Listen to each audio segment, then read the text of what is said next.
அஸ்ஸலாமு அலைக்கும் வரஹ்மத்துல்லாஹி வபரகாத்துஹு. எல்லாம் வல்ல இறைவன் நல்லடியார்களே, அந்த இறைவனினுடைய சாந்தியும் சமாதானமும் நம் அனைவரின் மீதும் என்றென்றும் இன்று நிலை பெறட்டுமாக. தினந்தோறும் ஃபஜர் தொழுகை முடிந்ததற்கு பின்பாக ஒரு சில திருமறை குர்ஆனினுடைய வசனங்களையும் அந்த வசனங்களுக்கான விளக்கங்களையும் நாம் தொடர்ந்து அறிந்து வருகிறோம்.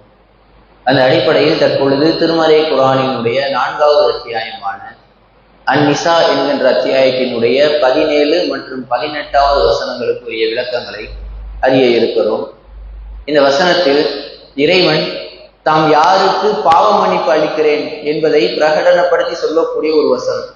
17வது வசனத்தில் இறைவன் சொல்லுவான், இன்னம தௌபத்து அலல்லாஹ், அல்லாஹ்விடத்தில் யாருக்கு பாவ மன்னிப்பு இருக்கிறது என்றால், லில்லதீன யஹ்மலூன ஸூஅ பில் ஜஹாலா, தெரியாமல் பாவத்தை செய்துவிட்டு சும்ம யதூபூன மின் கரீப், விரைவாக இறைவனின் பக்கம் திரும்பி யார் பாவ மன்னிப்பு தேடுகிறார்களோ அவர்களுக்குத்தான் பாவ மன்னிப்பை இறைவன் வழங்குகிறான். உலாயிக யதூபுல்லாஹு அலைஹிம், அவர்களை இறைவன் மன்னிக்கிறான். அடுத்த வசனத்தில் இறைவன் கூறுகிறான், யாருக்கு பாவ மன்னிப்பு இல்லைன்னா லைசத்தி தௌபத்து, இந்த வகையான சாரார்களுக்கு பாவ மன்னிப்பே கிடையாது. அவர்கள் எப்படிப்பட்டவர்கள் என்றால், யஅமலூன ஸய்யிஆத்தி ஹத்தா இதா அஹதகுமுல் மௌத், அவர்களில் ஒருவருக்கு மரணம் வருகின்ற வரைக்கும் பாவத்தை செய்து கொண்டே இருப்பார். பாவ மன்னிப்பே தேட மாட்டார், பாவத்தை செஞ்சுக்கிட்டே இருப்பாரு. பாவங்களை செய்வதில் குறியாக இருப்பவர் பாவ மன்னிப்பே கேட்க மாட்டார். எது வரைக்கும்னா மரணம் வருகின்ற வரைக்கும் பாவத்தை செஞ்சுக்கிட்டே இருப்பார். மரணம் வந்து அந்த நெருங்கக்கூடிய வேளையில் அப்பொழுது அவர் சொல்லுவாராம், கால இன்னி துபுத்துல் ஆன், இறைவா இப்ப என்னை மன்னிச்சிரு, இப்ப நான் உன்னிடத்தில் பாவ மன்னிப்பு கேட்கிறேன் என்று இறுதி நேரத்தில் அவர் கையேந்தி இறைவனிடத்தில் பாவ மன்னிப்பு கேட்பாரு. இவருக்கு பாவ மன்னிப்பே கிடையாது. உலாயிக அஅதனா லஹும் அதாபன் அலீமா, அவர்களுக்கென்றே துன்புறுத்தும் வேதனையை நாம் தயார் செய்து வைத்திருந்தோம் என்று இறைவன் கூறுகிறான். அல்லாஹ் என்ன சொல்றானா, பாவங்கள் செய்யாத மனிதர்கள் யாருமே கிடையாது. ஆதம் அலைஹிஸ்ஸலாத்து வஸலாம் அவர்களில் இருந்து இறுதி மனிதராக வரப்போகின்ற வரைக்கும் அனைவருமே நிச்சயமாக பாவம் செய்யும். ஆனால் இறைவன் நம்மிடத்தில் எதிர்பார்க்கக்கூடிய ஒரே தன்மை, எந்த பாவத்தை செஞ்சாலும் சரி, பாவத்தை செஞ்ச மாத்திரத்தில் அல்லாஹ்வின் பக்கம் திரும்பி கையேந்தி பாவ மன்னிப்பை கேட்டு விட வேண்டும். யார் அறியாமல் பாவத்தை செய்துவிட்டு உடனடியாக இறைவனின் பக்கம் திரும்பி பாவ மன்னிப்பு தேடுகிறார்களோ அவர்களுக்கு நிச்சயமாக இறைவன் புறத்தில் பாவ மன்னிப்பு இருக்கும். யோசிச்சு பாருங்க, இத்தனை ஆண்டுகள் வாழ்ந்துட்டோம். நேற்றைய தினத்தை ஒரு உதாரணமா எடுப்போமே, நேற்றைய தினம் ஒரு தவறு கூட நான் செய்யவே இல்லை அப்படின்னு யாருனாலையாவது சொல்ல முடியுமா? ஏதாவது ஒரு தவறு செய்திருந்திருக்கலாம், பொய் பேசி இருந்திருக்கலாம், நம்மை அறியாமல் ஏதாவது ஒரு புறத்தை பேசி இருக்கலாம், ஏதாவது ஒரு சின்ன தவறிலாவது ஈடுபட்டிருப்போம். அதுதான் மனிதர்களின் இயல்பு. நேற்றைய தினம் பாவ மன்னிப்பு தேடினோமா, இறைவா இன்றைய தினம் நான் எவ்வளவோ வார்த்தைகளை பேசியிருக்கிறேன், அதுல உங்களுடைய விருப்பத்திற்குரிய வார்த்தையை சொன்னா இல்ல விருப்பமற்ற அதிருப்தியான வார்த்தையை சொன்னா எனக்கு தெரியல, ஒருவேளை நான் எதையாவது தெரியாதனமா செய்திருந்தால் உன்னுடைய பாவ மன்னிப்பை நான் வேண்டுகிறேன் என்று சொல்லி பாவ மன்னிப்பை கேட்டிருப்போமா? ஏராளமான பாவ மன்னிப்புகளுக்கான துவாவை நபிகள் நாயகம் ஸல்லல்லாஹு அலைஹி வஸல்லம் அவர்கள் சொல்லி தந்திருக்கிறார்கள். பாவ மன்னிப்பு கோருவதிலேயே ஒரு தலையாய துவா இருக்கிறது. அதை ஓதிவிட்டு நீங்கள் மரணித்தால், நீங்கள் காலையில் ஓதிவிட்டு நீங்கள் மரணித்தால் நீங்கள் மாலையில் சொல்றவாதிகளாக இருப்பீர்கள் என்கிற நற்செய்தி எல்லாம் சொல்லப்பட்டிருக்கிறது.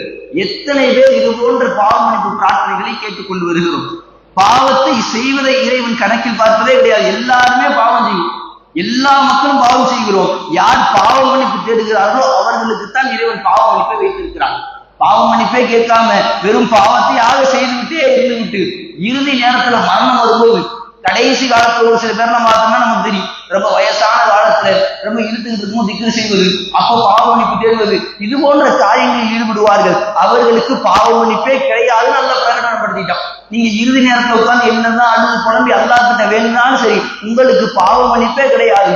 இறைவன் எதை எதிர்பார்க்கிறான்னா, பாவமே செய்யாத ஒரு சமூகம் இருந்தால் அந்த சமூகமே எனக்கு வேணாம், அவர்களை நான் அழித்து விட்டு பாவம் செய்யக்கூடிய இன்னொரு சமூகத்தை நான் கொண்டு வருவேன். அவர்கள் பாவம் புரிவார்கள், இறைவனிடத்தில் பாவ மன்னிப்பு தேடுவார்கள், இறைவனும் அவர்களை மன்னித்துக் கொண்டே இருப்பான். அல்லாஹ் எதிர்பார்க்கிறது என்னன்னா, நீங்க பாவமே செய்யாம வாழணும், பாவங்களே செய்யாத ஒரு சமுதாயமாக நீங்கள் இருக்க வேண்டும் அப்படின்னு அல்லாஹ் நம்மள்ட்ட சொல்லவே இல்லை. பாவங்களை செய்யுங்கள், பாவத்தை செய்துவிட்டு இறைவனிடத்தில் உடனடியாக பாவ மன்னிப்பு தேடுங்கள். இது பாவத்தை செய்வதற்கு தூண்டுவதாக இருக்கக்கூடிய வசனங்கள் கிடையாது. தெரியாதனமான மனிதன்ற இயல்பில் நாம் ஏதாவது பாவத்தை செய்து விடலாம், உடனடியாக இறைவனின் பக்கம் திரும்ப வேண்டும். அதைத்தான் அல்லாஹ் எதிர்பார்க்கிறார்.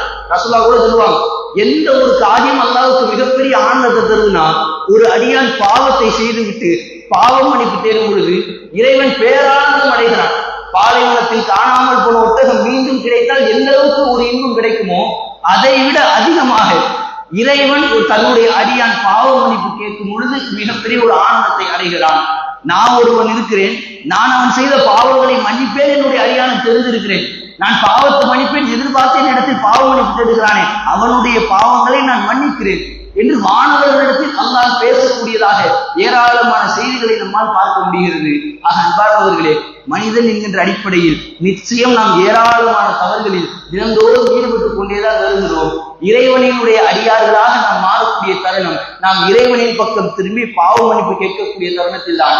அவ்வாறு பாவ மன்னிப்பு தேர்பவர்களுக்கு இறைவன் நிச்சயமாக மன்னிப்பளிக்காமல் இருப்பதே கிடையாது. ஆக இனி வரக்கூடிய காலகட்டங்களில் அதிகமாக இறைவனை சார்ந்து இறைவனின் பக்கம் மீழ்ந்து இறைவனிடத்தில் பாவ மன்னிப்பு தேடி பாவ மன்னிப்பு பெறக்கூடிய நன்மக்களாக ரஹ்மான் உங்களையும் என்னையும் ஆக்கி அருள் புரிவானாக. வாஹிர் தக்வானா அல்ஹம்துலில்லாஹி ரப்பில் ஆலமீன். அஸ்ஸலாமு அலைக்கும் வரஹ்மத்துல்லாஹி வபரகாத்துஹு.